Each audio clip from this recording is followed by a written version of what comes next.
Preparing bento baon for my 2 kids mga mi, good morning! Di ko alam na aabot pala ako sa pagbebento baon mga mi at dito ako nagsisi sa baonan ni Ate Krisa. Opo, stainless siya, matagal lumamig ang pagkain, yun nga lang yung pagkabilog niya medyo maliit at talaga namang mahirap mag-assemble. Kaya limited lang yung mga pagkain pwedeng ilagay at hindi pwedeng magsiksikan. Kaya etong recess niya na loaf bread na may palaman na peanut butter sa plastic ko na nga lang po ilalagay. Pag nakaipon na ulit ako ng commission, bibili ako ng medyo malaki-laking lunchbox ni Ate Krisa. Prince naman dahil bawal baunin sa school pero dito ko pa rin nilagay sa lunchbox. Breakfast niya na nga lang din po ito. Kung ano sa panganay, syempre ganun din sa bunso para fair. Wala ko masyadong ginamit na bento tools ngayon mga mi, kundi yung bento picks lang tapos rice molder. Yung link ilalagay ko na lang sa baba. Okay, sana itong insulated lunchbox na to mga mi. Ang kaso nga naliliitan talaga ako, nako naman. Pero kung gusto nyo nga na matagal lumamig yung pagkain mga mi, perfecto. Available lahat ng to mga mi dyan sa comment section. Yung panganay ko ayaw niya ng kumakain ng ulam sa umaga kaya naman kanin at gatas ang madalas niyang brine-breakfast. Kasi nga mga mi, mabilis nga lang itong malunok at talaga namang pinapamadali ko siya sa umaga. Prince naman syempre iinom din ng gatas mga mi para busog-lusog nga silang dalawa sa umaga. Syempre sasabay na nga rin ang inahan dito na kung saan nagtimpla na rin ako ng kape ko dyan. Mga mi, salamat sa panonood. Hanggang dito na lang po muna. Bye-bye!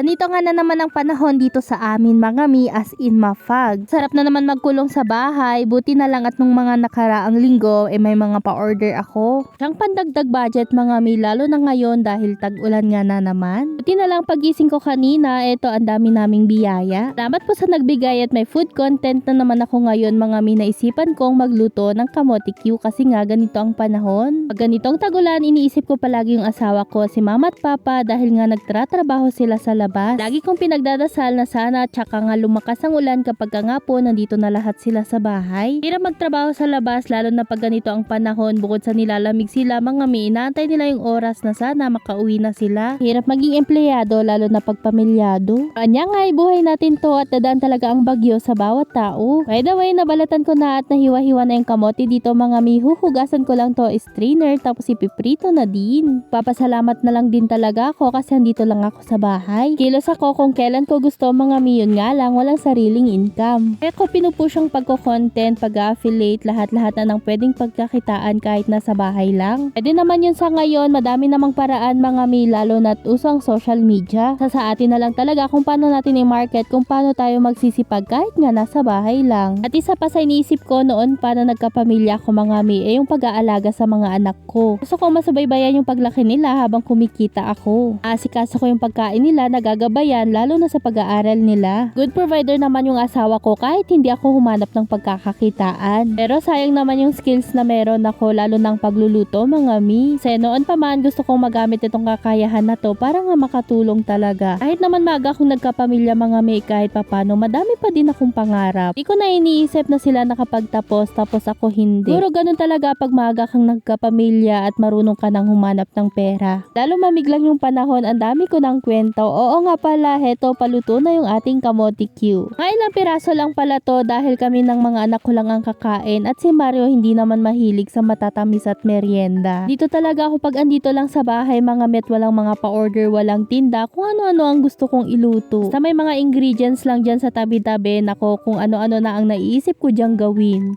Mga mi, mag-ingat ang lahat dahil tag-ulan na naman. Yun lang, salamat sa panonood. Bye-bye! Mwah!